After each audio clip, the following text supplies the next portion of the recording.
नमस्कार दोस्तों, स्वागत है आपका हमारे ओनली शिक्षा के यूट्यूब चैनल में। डेट है आज की 4 नवंबर 2020 और ये है हमारे द हिंदू एडिटोरियल का अनाउंसमेंट। तो देखते हैं कि आज हमको द हिंदू के कौन से एडिटोरियल को यहाँ पे डिस्कस करना है। आज हम दो एडिटोरियल को यहाँ पे डिस्कस करेंगे, जिसमें फर्स्ट का नाम है hitting fossil fuel companies where it hurts. इस आर्टिकल का इंटरेस्ट है कि फॉसिल फ्यूल कंपनीज और उनसे संबंधित फाइनेंशियल फंडिंग से रिलेटेड ये आर्टिकल है। इस आर्टिकल में बोला जा रहा है कि आज फॉसिल फ्यूल इंडस्ट्री वर्ल्ड में काफ़ी ज़्यादा है, जिनसे वर्ल्ड में एमिशन की कार्बन एमिशन की प्रॉब्लम ज़्यादा बढ़ गई है और फॉसिल फ्यूल इंडस्ट्री से हुए इन्वायरमेंट लॉस को रोकने के लिए कई इन्वायरमेंटलिस्ट कैंपेन द्वारा कोशिश की जाती है कि उनकी एक्टिविटीज़ को रोका जाए, जो फंडिंग उन्हें दी जाती है उस पर रोकथाम लगाई जा सके। इसके लिए काफ़ी ऑर्गेनाइजेशन द्वारा कैंपेन्स को चलाया जा रहा है, जिनसे इनकी फॉसिल फ्यूल कंपनीज़ की इन्वेस्टमेंट, लोन, क्रेडिट फैसिलिटीज़ को रोका जाए।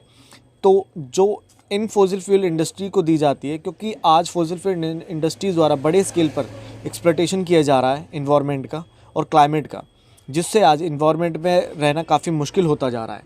आज वर्ल्ड की फॉसिल फ्यूल कंपनी जिसका रेवेन्यू 2019 में 111.11 बिलियन डॉलर का था, Royal Dutch Shell revenue company जिसका उसका रेवेन्यू रहा 23.9 बिलियन डॉलर का, और Exxon Mobil fossil fuel companies का टर्नओवर 20.8 बिलियन डॉलर का था। इन इन्वायरमेंट कैंपेन द्वारा इन तीनों कंपनीज़ के रेवेन्यू को कम किया गया, व अन्य कंपनीज़ को रोका जाता है इन कंपनीज़ पर इन्वेस्टमेंट के लिए। बोला जाता है कि आज भारत में फॉसिल फ्यूल की इंडस्ट्रीज़ कंपनी से इन्वेस्टमेंट को नहीं हटाया जा सकता, क्योंकि भारत के द्वारा ग्लोबली में ग्रीन हाउस गैस को बढ़ाने में कम कार्बन एमिशन होता है, जिसके कारण अगर भारत का एनुअल कार्बन एमिशन देखें तो वो सिर्फ 2 टन से भी कम है पर कैपिटा के आधार पर। लेकिन आज धीरे धीरे करके प्रोडक्शन को इंक्रीज़ किया जा रहा है, और जो प्रोडक्शन की जा रही है वो नॉन रिन्यूएबल रिसोर्सेज पर की जा रही है, जिससे कार्बन का एमिशन इंडिया द्वारा भी बढ़ाया जा रहा है। इन सब के लिए पॉलिसी मेकर्स को ध्यान देना चाहिए, जिससे रिस्टोर किया जाए रिन्यूएबल रिसोर्सेज को प्रोडक्शन के लिए। और एक संकल्प हो फॉसिल फ्यूल इंडस्ट्री का भी कि आने वाले फ्यूचर में कोल का कम स्केल पर यूज़ होगा, जिससे एमिशन को कम किया जाए भारत द्वारा भी। लेकिन कोल का इस्तेमाल ना करना प्रोडक्शन के लिए काफ़ी कॉम्प्लेक्स प्रोसेस है इंडस्ट्रीज़ के लिए, जिसके लिए उन्हें अपनी सभी एक्टिविटीज़ सेक्टर्स में बदलाव करने के लिए उन्हें अपने सभी सेक्टर्स, लॉ रेस्टोरेशंस, लोकल जॉब्स पर ध्यान देना होगा, और कौन से समय में किस टेक्नोलॉजी का इस्तेमाल किया जाए जिससे रिन्यूएबल एनर्जी को यूज़ में लाया जाए। और सबसे पहले तो पॉलिटिकल इंटरेस्ट को बदलना होगा, जिससे फॉसिल फ्यूल इंडस्ट्रीज़ द्वारा इन्वायरमेंट को सेफ़ रखा जा सके। अभी प्रयास और सेंटर फॉर साइंस और टेक्नोलॉजी इन्वायरमेंट द्वारा एक रिपोर्ट को लॉन्च किया गया, जिसमें उनके द्वारा एक वे को लाया गया है, जिससे आने वाले समय में कोल पावर प्लांट्स को यूज़ ना करके भी प्रोडक्शन को बनाया जा सकेगा। आगे बोला जाता है कि फॉसिल फ्यूल कंपनीज़ को रोकने के लिए उन पर की गई इन्वेस्टमेंट को हटाने के लिए कई एक्टिविस्ट द्वारा कैंपेन चलाए जा रहे हैं, जैसे कि rain forest action network 350.origin और go fossil free, people and planet, youth protesters, university student, faculty members और अन्य कम्युनिटी मेंबर्स द्वारा, जिससे इन फॉसिल फ्यूल कंपनी से डिवेस्टमेंट की जाए। डिवेस्टमेंट वो प्रोसेस होता है जिससे एक कंपनी पर इन्वेस्टर द्वारा इन्वेस्टमेंट करना, स्टॉक बॉन्ड्स में उस इन्वेस्टमेंट को रोकना, जिससे कंपनीज़ को प्रोडक्शन के लिए इन्वेस्टमेंट नहीं मिलेगी, जिससे वे फॉसिल फ्यूल से ना तो रिफ़ाइन कर पाएंगे, ना सेल कर पाएंगे उन्हें, और ना ही प्रॉफिट जनरेट होगा। और इन ऑर्गेनाइजेशन द्वारा डिवेस्टमेंट के लिए आवाज़ इसलिए उठाई जा रही है, जिससे कि वो जो फॉसिल फ्यूल कंपनीज अपने बेनिफिट के लिए नेचुरल रिसोर्सेज को ख़त्म करती है, क्लाइमेट को बर्बाद करती है, जिससे उन्हें रोका जा सके। इस डिवेस्टमेंट से लार्ज इन्वेस्टमेंट फ़ंड जो अन्य को प्राप्त होते हैं उन्हें टारगेटेड किया गया है, जो उन्हें फेथ बेस्ड पर education, pension, insurance, metropolitan fund द्वारा प्राप्त होते हैं, जिनमें से वर्ल्ड काउंसिल ऑफ चर्चेस पर इन्वेस्टमेंट को रोका गया है, लार्ज पेंशन फंड को ख़त्म किया गया है फ्रांस और ऑस्ट्रेलिया से, और नॉर्वेन सॉवरन वेल्थ फंड और Rockefeller brotherhood fund, New York City, UK University of California, Columbia University द्वारा आज सभी फॉसिल फ्यूल से इन्वेस्टमेंट को हटा दिया गया है, जैसे कि टार सैंड फॉसिल फ्यूल से भी हटा दिया गया है। 2019 में एक अनुमान लगाया गया कि 2019 में टोटल इन्वेस्टमेंट को कंपनी से रिमूव 11 ट्रिलियन डॉलर की गई थी फॉसिल फ्यूल से। जिन बैंक्स द्वारा फॉसिल फ्यूल ग्रुप्स ऑर्गेनाइजेशंस को लोन क्रेडिट फैसिलिटी दी जाती थी, उन बैंक्स को भी आज रोका जा रहा है उन्हें टारगेट बना के, जैसे कि अभी गोल्डमैन सैच गोल्डमैन सैक जो इन्वेस्टमेंट बैंकिंग कंपनी है जिसके द्वारा ऑयल ड्रिलिंग के लिए फाइनेंस सपोर्ट को ख़त्म कर दिया गया है Arctic national wild life refuge Alaska में। और इस बैंक द्वारा कोई भी कैपिटल नहीं दी जाएगी कोल माइनिंग के लिए, माउंटेन्स के लिए जो माइनिंग वहाँ की जाती है। बैंकिंग ऑन क्लाइमेट चेंज 2020 की रिपोर्ट जिसे publish rain forest action network द्वारा किया गया था। इस रिपोर्ट में कंट्रीज़ द्वारा एक एग्रीमेंट को लाया गया जिसमें सभी द्वारा मिलकर ग्लोबली में वार्मिंग को कम किया जाता है, जो पेरिस एग्रीमेंट के बाद स्टार्ट किया गया था, जो पेरिस एग्रीमेंट की तरह ही है, जिसमें ग्लोबली बैंक्स द्वारा फाइनेंस सपोर्ट $2.7 ट्रिलियन का दिया गया। इस रिपोर्ट द्वारा बोला गया है कि यूएसए के बैंक्स द्वारा ज़्यादा से ज़्यादा सपोर्ट दिया जाता है फॉसिल फ्यूल इंडस्ट्रीज़ को, और वर्ल्ड के अन्य पार्ट्स में जैसे कि Royal Bank of Canada, Barclays in UK, Bank of China, MUFG Japan द्वारा भी ज़्यादा सपोर्ट दिया जाता है फॉसिल फ्यूल इंडस्ट्रीज़ को ग्रो कराने में। फॉसिल फ्यूल में आज ज़्यादा मेन सब सेक्टर है ऑयल, जो टार सैंड से निकाला जाता है, आर्टिक ऑयल और गैस, जिसे आज ज़्यादा से ज़्यादा फाइनेंस किया जा रहा है फाइनेंशियर द्वारा, और लिक्विफाइड नेचुरल गैस माइनिंग को भी फाइनेंस ज़्यादा किया जा रहा है चाइनीज़ बैंक द्वारा, और कोल पावर को भी फाइनेंस किया जा रहा है चाइनीज़ बैंक्स द्वारा।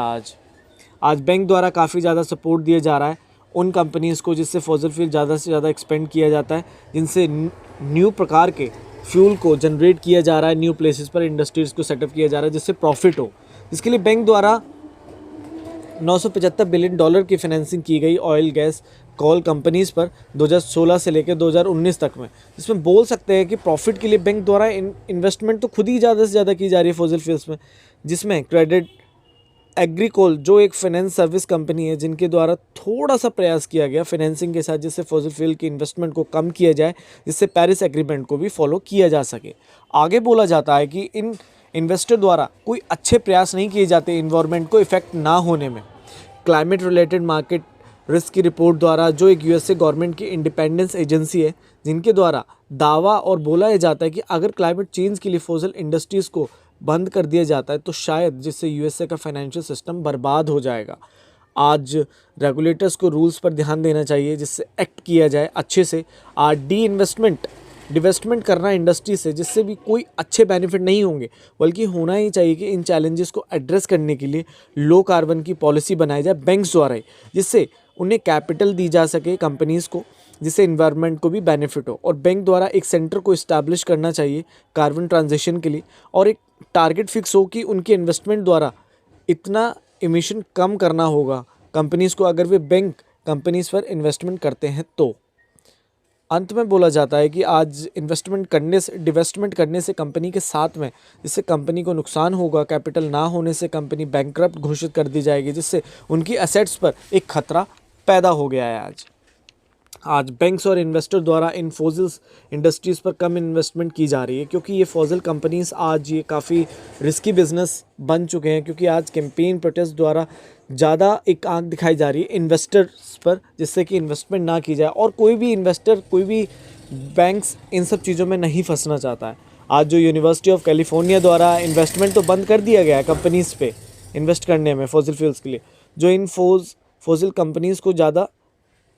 और इसलिए बंद की गई इन्वेस्टमेंट क्योंकि ये कंपनी ज़्यादा रिस्की मानती है इन बिजनेसेस को, क्योंकि आज बहुत ही लार्ज स्केल पर प्रोटेस्ट हो रहा है, ना कि क्लाइमेट चेंज के लिए बंद कर दी गई। आज बैंक द्वारा डिवेस्टमेंट की गई, आज रॉकफेल फैमिली इंडस्ट्री द्वारा आज एक बैंक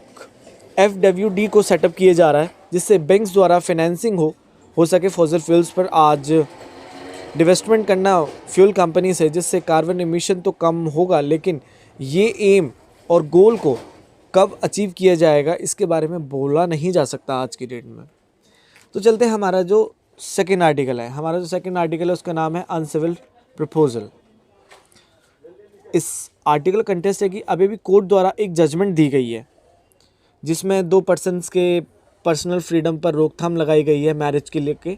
आज उत्तर प्रदेश और हरियाणा के CM द्वारा दोनों के थ्रू एक लॉ को लाया जा रहा है जिससे लव जिहाद को रोका जाए। लव जिहाद एक वो टर्म है जो ह्यूमन द्वारा क्रिएट की गई है, जिसमें मेल पर्सन मुस्लिम और फीमेल हिंदू, और दोनों द्वारा मैरिज के बाद फीमेल को या मेल को किसी को अपना धर्म चेंज करना पड़ता है। ये टर्म दी गई है लव जिहाद की,